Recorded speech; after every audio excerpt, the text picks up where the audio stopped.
Yung mga pako natin ko na, hihimayin ko na. Madali maghimay niyan, ganyan lang yan eh.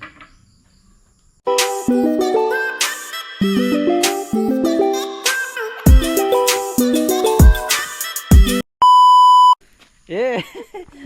Outfit check! Pause mo na, pause mo na. Ganda. Outfit check oh. Ganito yung mga pormahan ko dati nung nandito pa ako nagtitigil. Boots. Mababa ng iyo eh. Ako daig nung akin hanggang tuhod yung akin eh. hanggang binti lang. Pwede na to. Oh. Diba? Ito yung pako. Ano ba tawag sa inyo nilang ganito? Yung magaganda dito, yung medyo kulot pa. Ito na may ginagawa na namin noong matagal na. Noon lang, walang video, walang camera, pero halos araw-araw na inuulam pang itong ganito. Dahil nga libre lang, kinukuha lang dito sa mga gilid-gilid. Oh. Sana magkita kami ng kabuti ngayon. Oh. Gagawin namin daw pako salad. Dati hindi pako salad ang tawag. Kinilaw na pako. Hindi na, banda rin. Oh, ito ang ganda oh. Yan. Oh. Pa. Isang araw, gabi naman ang ating kukuhanin. Ayun nga eh. Ito lang yan, libre na pang ulam dito. Basta wag ka lang pilian, pihikan. Sariwan sariwa pa yan oh.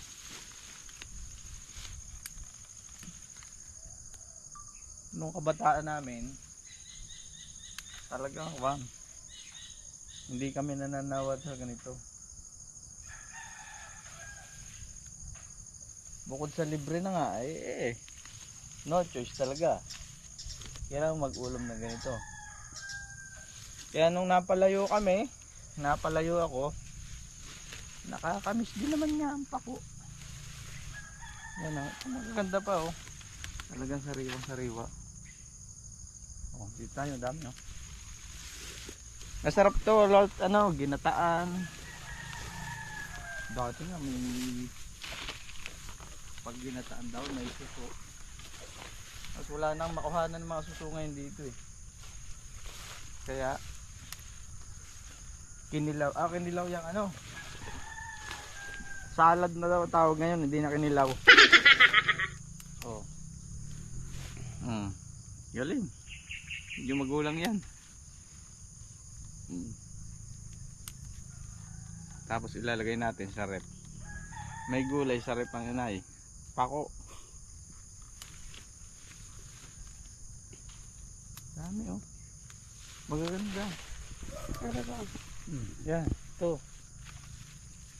Oh. Are pa. Yan. Are pa nga oh. Libre lang yan. Ito ah.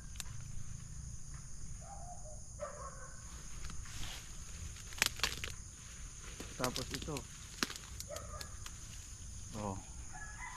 Saan ka pa? Libre na. Ayun, naapakan mo pa. Ayun. Oh, ito. Maganda, kulot na kulot. Ito, ganda oh. Ito, meron pa dito konti.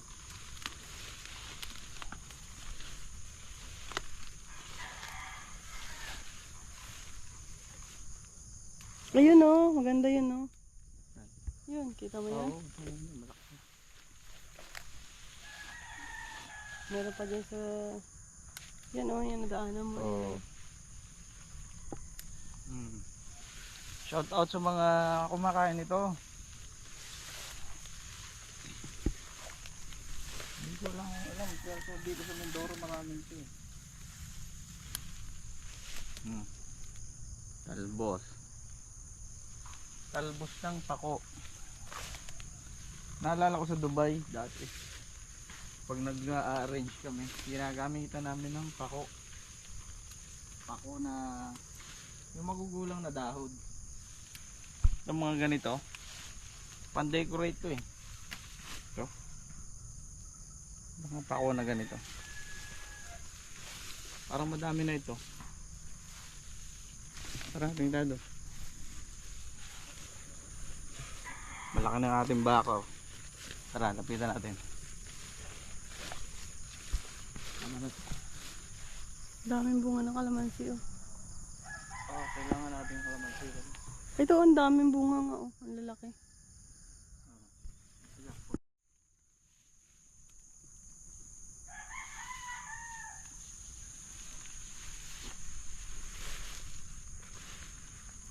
Yung nabibili kong Pinoy yung dahon ng gabi sa Dubai, baka mga ganito lang yun.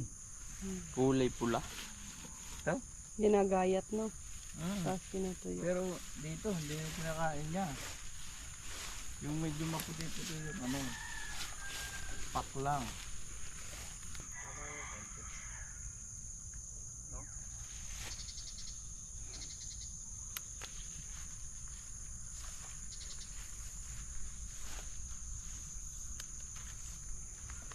So, okay na, karna.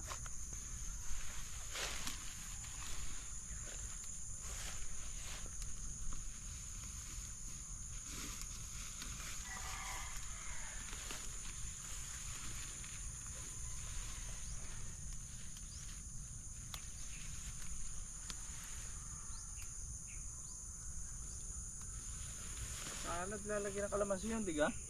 Oo. Oo, meron tayo.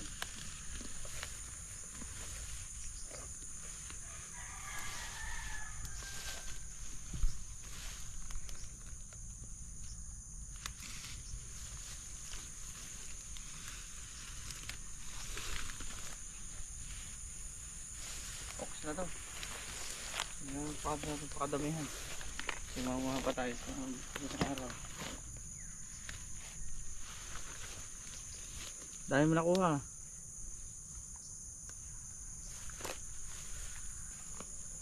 Good morning baka. Good morning. Sa ano eh? Sa Balatong. Ang pala yung ligaw na yan. Oo? Oo nga. Binibili yan dun mahal.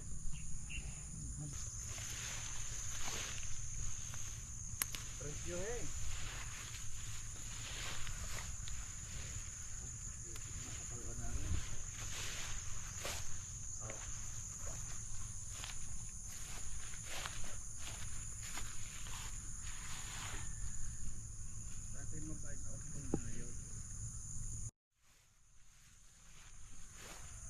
Ah, di mo? Nagkita ng chicks oh. Grabe ka naman. Ah, iba rin na rin bakang are. Ay manang-mana sa amo oh. Nagkita lang ng chicks. Yo, masipa ka dyan. Umalis ka dyan. Oh. Nagkita ka ng chicks no. Manang-mana sa amo.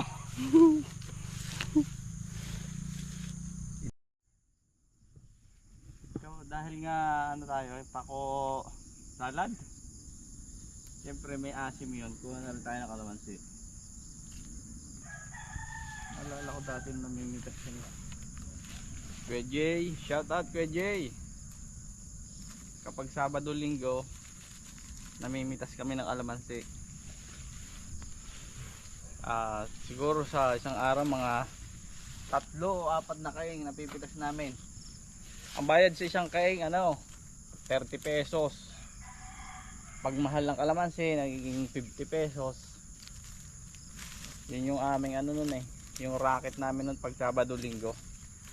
Para Lunes hanggang Biyernes may pambaon na kami noon. Hindi na kami hihingi sa inay noon. Kaya kami mga bata pa lang noon may mga diskarte na. Pag nandito sa bukid basta masipag ka lang din naman,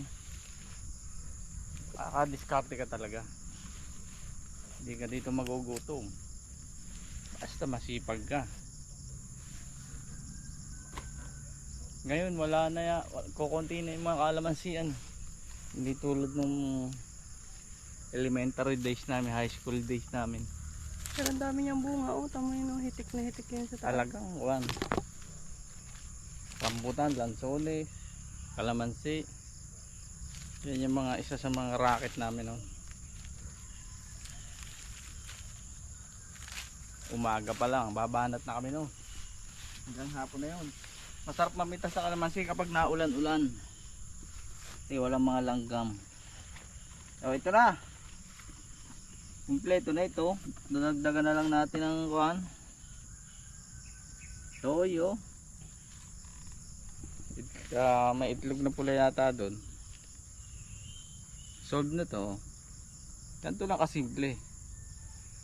Mamuhay sa probinsya. Basta masipag ka, di may pang ulam ka na. Ayos to, tara. Lutuin na natin to.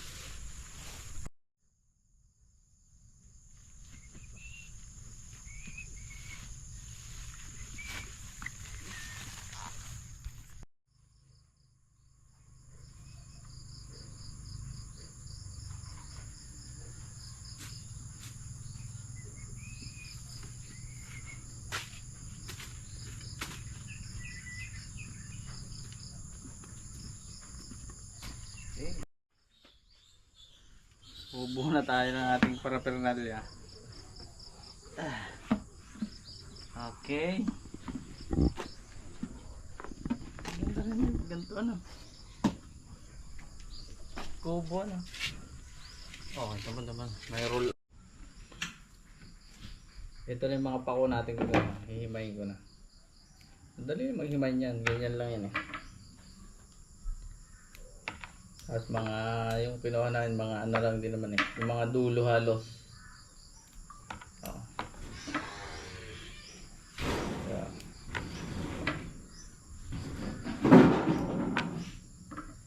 Makain kayo na nitong pako?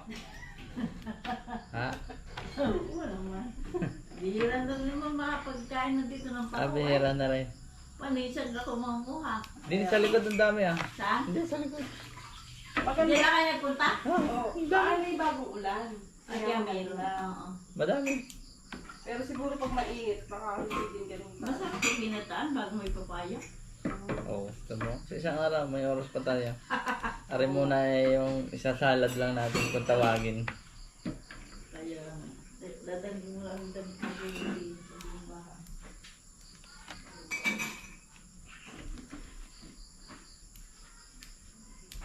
Alam ko babanlian lang itong mga 5 minuto. Alam ko ito yung nga lang, yung kasi hindi naman siya kaya mangingitim siya kapag ano na. Yung pag nalabog siya. Ayan. Kulot na kulot. Sabi ng inay, masarap daw ginatan. Tapos may papaya. Tapos may suso. May suso. Aywan ko saan makakabili ng suso ngayon dito. Susong ilog.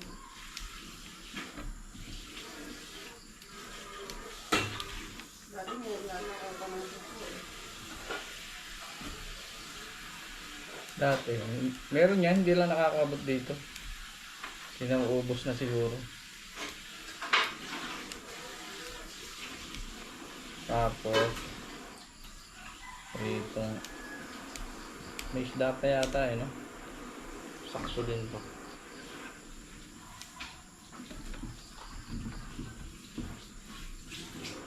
Prito kaya tayo ng ano?